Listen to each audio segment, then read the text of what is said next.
同我哋一齊分享下點樣可以激發未來。So, ladies and gentlemen, please join me in welcoming on stage Mrs. Carrie Lam, Chang Yutngo, GBM GPS, Chief Executive of the Hong Kong Special Administrative Region, and Mr. Jack Ma, Executive Chairman of Alibaba Group. And our moderator for the day, from South China Morning Post, their business editor, Eugene Tang, to please join us on stage to moderate the session. So I think we don't have enough applause. Let's give them another warm welcome. Woo!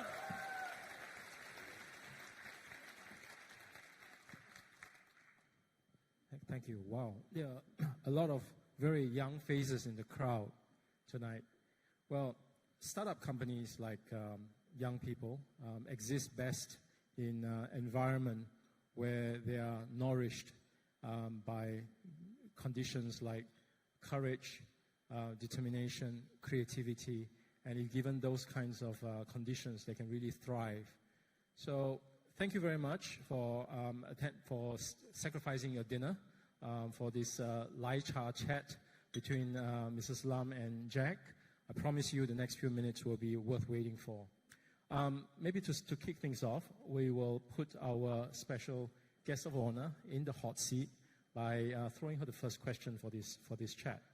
And I will ask you a question which is a variation on this evergreen theme of public sector money versus private capital.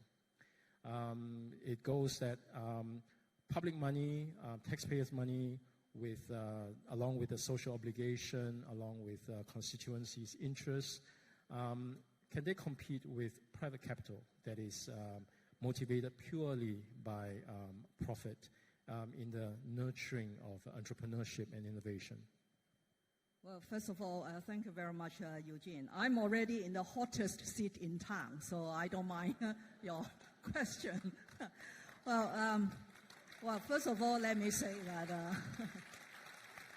I have really enjoyed the presentation because since taking over my job on the 1st of July, I told Jack Ma, I have really a new perspective about the creativity and innovation in this city.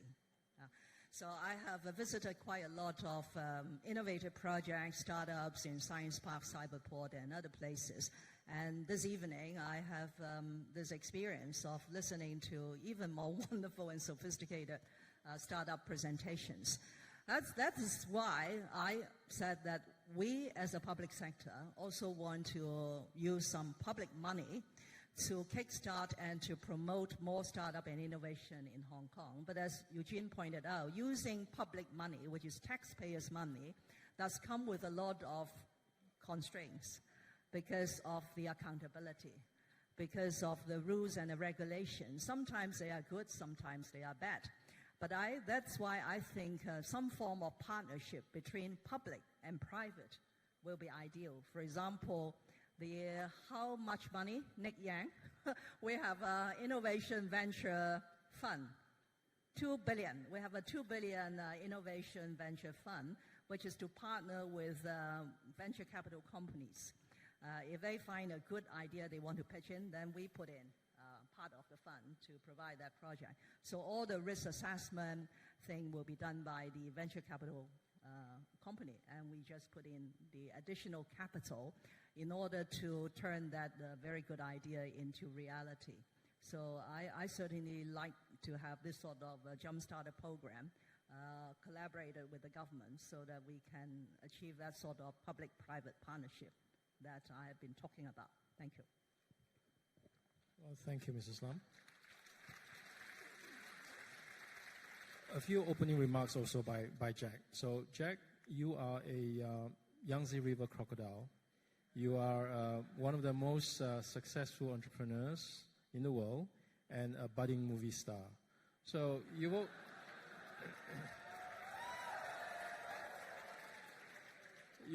budding movie star, right? And in your experience, looking at so many startup companies and enterprises and ideas, can you tell us 3 of the most critical elements that can ensure your success, particularly from taking an idea from concept to enterprise to success.